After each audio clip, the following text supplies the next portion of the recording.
România m-a învățat să lupt pentru a fi cel mai bun. România m-a învățat să folosesc fiecare resursă, să visez și să merg până la capăt, indiferent cât de greu este, să ajung să-mi îndeplinesc visul.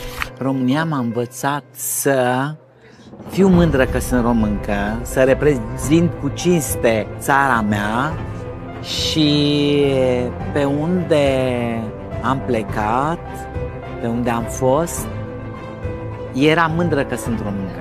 România m-a învățat foarte multe lucruri m-a învățat România, să-mi prețuiesc țara, glia, pământul, familia și să le duc cu cinste oriunde am reprezentat România, am făcut-o cu mare cinste, onoare și nu mai zic mândrie. România m-a învățat să Să muncesc.